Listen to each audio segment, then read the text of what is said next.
Periods ಆಗಿದ್ಲು, ಬರಂಗಿರ್ಲಿಲ್ಲ. ಅದರಿಂದಾಗಿ ಅವಳು ಒಬ್ಳೆ ಇದ್ಲು. ನಾವೆಲ್ಲ ಉಣ್ಣೆ ಪೂಜೆಗೆ ಅಂತ ಹೋಗಿದ್ದೋ, ಬರೋಷ್ಟೊತ್ತಿಗೆ ಈ ತರ ಮಾಡ್ಕೊಬಿಟ್ಟು 12 ಗಂಟೆಗೆ ನಾವು ಮನೆಗೆ ಬಂದಿದ್ವಿ ಸರ್. 12 ಗಂಟೆಗೆ ಬಂದ ತಕ್ಷಣ ಅವಳು ಫೋನಲ್ಲಿ ರೆಕಾರ್ಡ್ ಮಾಡಿ ಇಟ್ಟವಳೆ, ಮತ್ತೆ ಅದನ್ನ ಬರ್ದಿಟ್ಟವಳೆ. ಪಾಸ್ವರ್ಡ್ ಬರ್ದಿಟ್ಟು ಐಫೋನ್ ಯೂಸ್ ಮಾಡ್ತಿದ್ಲು. ಪಾಸ್ವರ್ಡ್ ನ ಬರ್ದಿಟ್ಟು ಅದರಲ್ಲಿ 2-3 ವಿಡಿಯೋ ಮಾಡವಳೆ. ಅವ್ರ ಮನೇಲಿ ಇದ್ದಾಗ 20 kg ಆಗೋಗಿದ್ಲು ಸರ್. ನಮ್ಮ ಮನೆಗೆ 2 ತಿಂಗಳಿಂದ ಬಂದ್ಮೇಲೆ 30 kg ಆದ್ಲು. ರಕ್ತ ಕೊಡಿಸ್ತಿದ್ದೋ, ಬ್ಲಡ್ ಇರ್ಲಿಲ್ಲ ಅಂತ, ಹಣ್ಣು ಹಂಪ್ಲೆಲ್ಲ ಕೊಡ್ತಿದ್ದೋ. ಅವ್ರ ಮನೇಲಿ ಊಟ ತಿಂಡಿ ಇಲ್ದೆ ಕೊರಗೋಗಿದ್ಲು.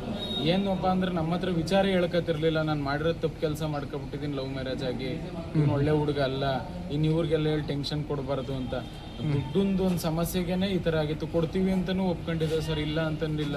ಎಲ್ಲಾರ ಚೀಟಿ ಹಾಕಿ 1ನೇ ತಿಂಗಳಿಗೂ 2ನೇ ತಿಂಗಳು ದುಡ್ಡು ಎತ್ತಿ ಕ್ಲಿಯರ್ ಮಾಡ್ಕೊಡ್ತೀವಿ, ನಮ್ಮಲ್ಲಿ ಇರ್ಲಿ ಅಂತಾನು ಮಾತುಕತೆ ಆಗಿತ್ತು.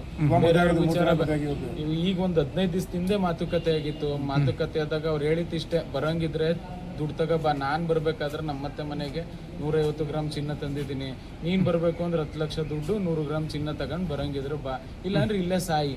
ಗಂಡ ಏನು ಮಾತಾಡಲ್ಲ. ಅವ್ರ ತಾಯಿ ಏನ್ ಹೇಳ್ತಾನೆ ಆತರ ಫೋನ್ ಮಾಡಿ ಟಾರ್ಚರ್. ಮತ್ತೆ ಅವಳು ರೆಕಾರ್ಡ್ ಮಾಡಿರೋದೇನಂತ, ತಾಯಿ ಹೆಸರು ಜಯಮ್ಮ ಅಂತ, ಗಂಡನ ಹೆಸರು ಸಿದ್ದೇಗೌಡ ಅಂತ ಅನ್ಬಿಟ್ಟು ಗಂಡ ಯಾವ್ದಕ್ಕೂ ನಾಲಾಯಕ್ಕೂ. ಹೆಂಡತಿ ರಾಜಕೀಯ ಮನೇಲಿ. ಅವ್ರ ಅತ್ತೆ ಟಾರ್ಚರ್ ಕೊಡೋದು ಅಂತಂದ್ರೆ ಬಸ್ಸಲ್ಲಿ ಹೋದ್ರು ಹುಡುಗಿ ಸ್ನಾನ ಮಾಡಿ ಮನೆ ಒಳಗೆ ಹೋಗ್ಬೇಕಂತೆ. ಬಸ್ಸಲ್ಲಿ ಯಾರ್ಯಾರೋ ಬಂದಿರ್ತಾರೆ, ಅವರೆಲ್ಲ ನೋಡಿರ್ತಾರೆ, ಅಲ್ಲಿ ಟಚ್ ಆಗಿರ್ತದೆ. ಸ್ನಾನ ಮಾಡಿ ಅವಳೇನಾರು ತಿಂಗಳು ಪೀರಿಯಡ್ಸ್ ಏನಾರು ಆಯ್ತು ಅಂತಂದ್ರೆ ಮನೆಯಿಂದ ಹೊರಗಡೆ ಕೊಟ್ಟಿಗೆ ಐತೆ, ಆ ಕೊಟ್ಟಿಗೆಲ್ ಮಲ್ಕೋಬೇಕಂತೆ. ಆ ಕೊಟ್ಟಿಗೆಲಿ ಈ ಹೆಣ್ಮಕ್ಳು ಜೀವನ ಎಲ್ಲಿ ತನಕ ಬಂದ್ಬಿಟ್ಟೈತಿ, ಯಾವ ವಿಚಾರನೂ ನಮ್ಗೆ ಹೇಳಿಲ್ಲ ಅವಳು. ನಮ್ಗೆ ಈ ವಿಚಾರ ಎಲ್ಲ ಗೊತ್ತಾಗಿತ್ತು ಈಗ ಒಂದು 15 ದಿವಸದಿಂದ ನಮ್ಮ ಮನೆ ಕರೆಸಿ ಮಾತುಕತೆ ಮಾಡಿದಾಗ ಈ ವಿಚಾರಗಳು ಗೊತ್ತಾಯ್ತು. ಆಮೇಲೆ ಅವ್ರ ಅತ್ತೆ ದುಡ್ಡು ಇನ್ನೇನು ಇಲ್ಲ, ಸಾಲ ಮಾಡಿದ್ವಿ, ಸಾಲ ತೀರಿಸ್ಬೇಕು, ದುಡ್ಡು ತಗೋಬ. ನನ್ನ ಮಗನೇ ನಾವು ಅದು ಹೇಳ್ದು ಹೊರಗಡೆ ಏನಾದ್ರು ವ್ಯವಹಾರ ಮಾಡ್ಕೊಡ್ತೀವಿ ಅಂತ. ವ್ಯವಹಾರ ಮಾಡ್ಕೊಡಂಗಿದ್ರೆ 25 ಲಕ್ಷ ಕೊಟ್ಬಿಟ್ಟು ಕ್ಲಿಯರ್ ಮಾಡ್ಕೊಂಡು ಬೇಕಾದ್ರೆ ನನ್ನ ಮಗನ ಕರ್ಕೊಂಡು ಹೋಗಿ. ಏನ್ ಕೆಲ್ಸನೂ ಇಲ್ಲ ಸರ್. ದೊಡ್ಡ 420 ನನ್ನ ಕಂಪ್ಲೇಂಟ್ ಅವ್ರು ನಾವು ಕೊಟ್ಬಿಡ್ತೀವಿ ಅಂತ ಅವರೇ ಕಂಪ್ಲೇಂಟ್ ಕೊಡಿಸ್ಬಿಟ್ಟು ನಮ್ಮನ್ನ ಅಧಿಕಾರಿ ಸ್ಟೇಷನ್ ಕರೆಸಿ, ಹುಡುಗನ ಬಡಿಯಂಗಿಲ್ಲ, ಹುಡುಗಿಗೆ ಏಜ್ ಆಗೋಗೈತೆ, 18 ವರ್ಷ ಆಗೈತೆ, ನೀವೇನೋ ಅವ್ರಿಗೆ ತೊಂದರೆ ಕೊಡೋಂಗಿಲ್ಲ ಅಂದ್ಬಿಟ್ಟು ನಮ್ಮ ಹತ್ರ ಸ್ಟೇಟ್ಮೆಂಟ್ ತಗೊಂಡ್ರು. ಸ್ಟೇಟ್ಮೆಂಟ್ ತಗೊಂಡ್ಮೇಲೆ ನಮಗೆ ಈ ಥರ ಮಾಡಿಸಿದ್ರಲ್ಲ, ನಮಗೂ ಮನ್ಸು ಬೇಜಾರಾಗಿ ನಾವು ಅವ್ರ ಹತ್ರ ಮಾತ್ಬಿಟ್ಟು ಒಂದು 2 ತಿಂಗಳಿಗೇನೆ ತಿರ್ಗಾ ನನಗೆ ಫೋನ್ ಮಾಡಿದ್ಲು ನನ್ನ ತಂಗಿ. ಅಣ್ಣ ನಿಮ್ಮನ್ನೆಲ್ಲ ನೋಡೋಂಗೈತೈತೆ, ಮಮ್ಮಿನ ನೋಡೋಂಗೈತೈತೆ, ಒಂದೇ ಸತಿ ಬಂದು ಮನೆಗೆ ಹೋಗ್ತೀನಿ ಅಂತ. ನಮ್ಮಮ್ಮ ಅಷ್ಟೊತ್ತಲ್ಲಿ ಆಗಲೇ ಅವಳಿಲ್ಲ ಅಂತ ಕೊರ್ಗಿ ಅರ್ಧ ಆಗೋಗಿದ್ರು. ಬಂದ್ಲಲ್ಲ ಅಂತ ಖುಷಿಗೆ ನಾವು ಏನೂ ಮಾತಾಡಲಿಲ್ಲ. ಅವ್ನ ಅಣ್ಣನ ಜೊತೆ ಮನೆಗೆ ಬಂದು ತಿರ್ಗಿ ಮನೆಗೆ ಬಂದಮೇಲೆ ಎಲ್ಲ ಚೆನ್ನಾಗಿತ್ತು. ನನ್ನ ಮದುವೆಗೆಲ್ಲ ಕರೆದು ನನ್ನ ಮದುವೆಗೂ ಎಲ್ಲ ಬಂದು ನಿಂತ್ಕೊಂಡೆಲ್ಲ ಓಡಾಡಿದ್ರು. ನನ್ನ ಮದುವೆಗೆ ಬಂದ ಆದಮೇಲಿಂದ ಒಂದೊಂದಾಗ ಸಮಸ್ಯೆಗಳು. ಅವ್ರ ಅತ್ತೆ ಏನೇ ಟಾರ್ಚರ್ ಕೊಟ್ಟರು, 4 ದಿವಸ ಅವಳಿಗೆ ಅನ್ನ ಕೊಡೋದ್ರು, ಬರೀ ನೀರು ಕುಡ್ಕೊಂಡಿರ್ತಿದ್ಲಂತೆ. ಅದನ್ನ ಯಾವುದು ನಮ್ಮ ಹತ್ರ ಅವಳು ಅವ್ರ ಮನೆಯಿಂದ ವಿಚಾರ ತಂದು ನಮ್ಮ ಮನೆಗೆ ಯಾವ ವಿಚಾರನೂ ಹೇಳ್ತಾ ಇರಲಿಲ್ಲ.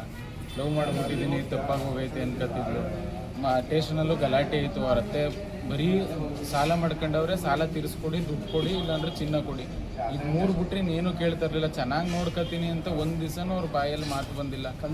ಅರಕೆರೆ ಸ್ಟೇಷನಲ್ಲಿ ಕಂಪ್ಲೇಂಟ್ ಆದಾಗ ಏನಂತಂತಂದ್ರು, ಒಂದು 2 ತಿಂಗಳು ಕಾಲಾವಕಾಶ ಕೊಡೋದ, ಇವರು ಸರಿ ಹೋಯ್ತಾರೆ ಅಂತ 2 ತಿಂಗಳಿಂದ ನನ್ನ ತಂಗಿ ನನ್ನ ಮನೇಲಿ ಇದ್ಲು ಸರ್. ಏನು ಮಾತುಕತೆ ಏನು ಮಾತಾಡ್ತಿರ್ಲಿಲ್ಲ. ಈಗ ಒಂದು 10 ದಿವಸದಿಂದ ಬಂದು ನಾವೇ ಫೋನ್ ಮಾಡಿ ಕರೆಸಿದಾಗ ಬಂದ್ಬಿಟ್ಟು ಅವ್ರ ಅತ್ತೆ ಮತ್ತೆ ಇವನು ಅವ್ರ ಗಂಡ ಇಬ್ಬರು ಬಂದ್ಬಿಟ್ಟು ಕೇಳಿತೇನು ಅಂತಂತಂದ್ರೆ 10 ಲಕ್ಷ ದುಡ್ಡು 100 ಗ್ರಾಮ್ ಚಿನ್ನ ಕ್ಲಿಯರ್ ಮಾಡಿಕೊಡಿ, ನಾನು ನಿಮಗೆ ನಮ್ಮ ಮನೆ ಕರ್ಕೋಗಿ ಇರಿಸ್ಕೊತೀನಿ, ನೀನು ತೆಂಗಿನ ಬಾಳಿಸ್ತೀನಿ ಅಂತೆಲ್ಲ ಅಂದ.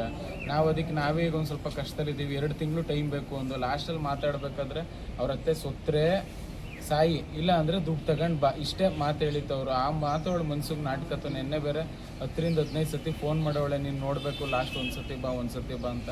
ಅವನು ಹೇಳ್ತಾನಂತೆ, ದುಡ್ಡು ತಗೊಂಡು ಬರೋಂಗಿದ್ರೆ ಈಗಲೇ ಬಂದು ಕರ್ಕೊಯ್ತೀನಿ ಅಂತಂದವನಂತೆ.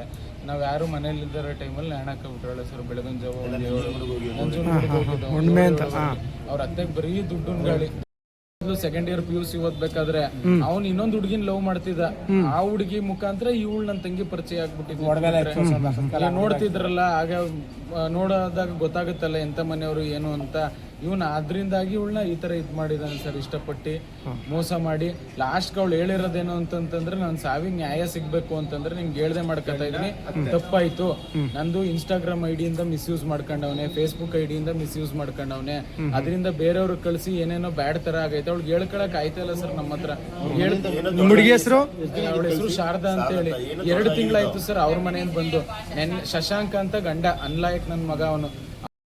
ಎಲ್ಲ ತೋರ್ಸಿದ್ಲು, ಎಲ್ಲ ಫೋಟೋ ತೆಕ್ಕೊಂಡೆ ನಾನು. ಅವ್ರ ಅವ್ವನೇ ಕುಡಿದ್ಬಿಟ್ಟು ಹೊಡೆದ್ಬಿಟ್ಟವನೆ ಕಣವ ನನ್ನ ಮಗ, ಇಲ್ಲ ಅಂತ ಹೇಳಲ್ಲ ಹೊಡೆದವನೆ. ನೀನು 15 ದಿನ ಇಡ್ಸ್ಕೊಂಡು ಕಳಿಸು ಅಂದ್ಲು, ಮದುವೆ ನಾಳೆ ಅಂತ ಕರ್ಕವ್ರು, ಮದುವೆ ದಿನ ಅಂತ. ಹೊಡೆದಿರೋದು ಎದೆ ಮೇಲೆಲ್ಲ ಕಚ್ಚವನೆ, ಇಲ್ಲೆಲ್ಲ ಹೊಡೆದ ಮಮ್ಮಿ, ಕಾಲಲ್ಲೇ ಹೊಡೆದ್ಬಿಟ್ಟ. ರಬ ರಬ ರಬ ಅಂತ ಒಳಗೆ ಕೆಳ್ಕೋದ, ಮನಿಕಬ ಹಿಂಗೆ ಎಳ್ದಿರೋದೆಲ್ಲ ಹಿಂಗೆ ಹಿಡ್ದವನೆ. ಅದೆಲ್ಲ ಅದೇ ನನ್ನ ಮಗಳಿಗೆ ನ್ಯಾಯ ಬೇಕು. ಎಲ್ಲರ ಮನೇಲಿ ಹೆಣ್ಮಕ್ಳವ್ರೆ, ನನ್ನ ಮಕ್ಳಿಗೆ ಆದಂಗೆ ಆಗುತ್ತೆ ಬೇಡ ಕಣಪ್ಪ. ಅವರು ಸರಿ ಇಲ್ಲ ಅಂತ ನಾನು ಕರ್ಕ ಬರ್ಲಿಲ್ಲ. ನನ್ನ ಮಗಳು ನನ್ನ ಮನೇಲಿ ಬಂದು ನಾನು ನರಕ ನೋಡಿರ್ಲಿಲ್ಲ. ಅವ್ರ ಮನೆಗೆ ಹೋಗ್ಬಿಟ್ಟ 4 ದಿನ ಅನ್ನ ಇಲ್ಲ. ಬಸ್ಸಲ್ಲಿ ಹೋದ್ರೆ ಅವ್ರ ಅತ್ತೆ ಸ್ನಾನ ಮಾಡಿ ಒಳಗಡೆ ಬಂದು ಒಂದಿನ ಬಿಸಿನೀರು ಇದಿಲ್ಲ. ನೀರು ಕಾಯಿಸ್ಕೊ ಉಯ್ಕೊಂಡು ನಂಗೆ ಕಾಯಿಸಕ್ಕೆ ಬರಲ್ಲ ಮಮ್ಮಿ, ಅದಕ್ಕೆ ತಣ್ಣೀರು ಬಗ್ಗಿಸ್ಕೊತೀನಿ. ಮದುವೆ ಆದ ಬೆಳಿಗ್ಗೆಗೇನೆ 6 ಗಂಟೆಗೆ ಎದೋಳು, ಶಾರದಾ ನಾಷ್ಟ ಮಾಡು ಅಂತೇಳೆ ನಮ್ಮತ್ತೆ. ಮಮ್ಮಿ ನಿನ್ನ ಗಂಡ ತಂದಾಕನೇನೆ, ನೀನು ತಿನ್ನಕ್ಕೆ ನಿನ್ನ ಗಂಡ ತರಲ್ಲ, ನಿಮ್ಮ ಅಪ್ಪನ ಮನೆ ಕಳೆಯೋಕ್ಕೆ ಅಣ್ಣನ ಜೊತೆಲಿ ಹೇಳ್ಬೇಡ ಮಮ್ಮಿ ಹಂಗಂದ್ಲು ನಮ್ಮತ್ತೆ. ನಾನು ಸುಸ್ತಾಗೋಗಿದ್ದೀನಿ ಹೊರಗಡೆ ಆಗಿ, ಅದು ಪ್ಯಾಂಪರಿಗೂ ತಂದು ಕೊಟ್ಟಿಲ್ಲ ನನಗೆ.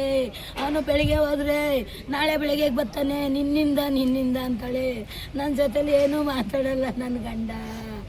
ಅದನ್ನು ತಂದು ಕೊಡಲಿಲ್ಲ ಮಮ್ಮಿ. ನಾನು ನೀರು ಕುಡ್ಕೊಂಡೆ ಕಾಲ ಕಳೆದೆ. ನಾನು ರಜಾ ಆಗಿದ್ದೀನಿ ಅಂತ ಕೊಟ್ಟಿಗೆ ಹತ್ರ ಮನ್ಗಿಸವ್ರೆ ಸರ್ ಅಂತ ಪೊಲೀಸ್ ಸ್ಟೇಷನಲ್ಲಿ ಅಂದ್ಲು. ನಮ್ಮತ್ತೆ ಆದರೆ ಒಳಗಡೆ ಎಲ್ಲ ಮನೆ ಕತ್ತಳೆ ಸರ್ ಅಂದು. ನನ್ನ ಮಗಳಿಗಾದಂಗೆ ಯಾರಿಗೂ ಏನಾಗಬಾರ್ದು, ಇದೇ ನಾನು ಕೇಳ್ಕತ್ತ ಇರೋದಪ್ಪ. ನನ್ನ ಮಗಳು ಹೋದ್ಮೇಲೆ ಯಾವ ಆಸ್ತಿ ಏನೋ ಕೇಳಲ್ಲ, ಎಲ್ಲರ ಮನೆಯಲ್ಲೂ ಮಕ್ಕಳವ್ರೆ, ಹೆಣ್ಮಕ್ಳವ್ರೆ. ನನ್ನ ಮಗಳಿಗಾದಂಗೆ ಏನಾಗಿದೆ, ಇವತ್ತು ಕೊಡ್ತೀನಿ ಅಂತ ಟೈಮ್ ತಗೊಂಡಿದ್ದೆ, ನಾನು ಕೊಡ್ತೀನಿ ಅಂತ ಟೈಮ್ ತಗೊಂಡಿದ್ದೆ. ದುಡ್ಡು ಅಂದ್ರು. ಇಲ್ಲೆಲ್ಲ ಸ್ವಂತ ಅಕ್ಕನ ಮಗಳು, ನನಗೂ ಹೆಣ್ಮಗಳಿದ್ದಾಳೆ, ಅವಳು ಮಗಳು ತರಂಗೆ ನೋಡ್ಕೊತಿತ್ತು. ಎಲ್ಲ ಹೆಣ್ಮಕ್ಳಿಗೂ ಹೇಳ್ತೀನಿ ಕಣ್ರವ, ಕಾಲೇಜಿಗೆ ಹೋಗೋದು ಹೆಣ್ಮಕ್ಳಿಗೆ ಹೇಳ್ತೀನಿ, ಮೋಸ ಅಂತ ಆಗ್ಬಿಡಿ. ಯಾವೇ ಮನೆ ಅಂದ್ರೆ ಪ್ರಾಣಗಳಿಗೆ ತಂದೆ ತಾಯಿ ಪಾಪ ನಿಮ್ಗೆ ಎಷ್ಟು ಕಷ್ಟಪಟ್ಟು ನಿಮ್ಗೆ ಬಳಸ್ತದೆ, ಅದೇ ಮಾಡ್ಕೋಬೇಡಿ. ಎಲ್ಲ ಕೈ ಎತ್ತಿ ಎಲ್ಲ ಮೋಸ ಅಂತ ಆಗ್ಬೇಡಿ ಕಣವ ತಾಯಿ. ನಾನು ಪ್ರೈವೇಟ್ ಬಸ್ ಕಂಡಕ್ಟರ್ ನೋಡ್ತೀನಿ, ಮೈಸೂರಲ್ಲಿ ಕೊಳೆಗೆಲ್ಲ ಪ್ರೈವೇಟ್ ಬಸ್ ಕಂಡಕ್ಟರ್.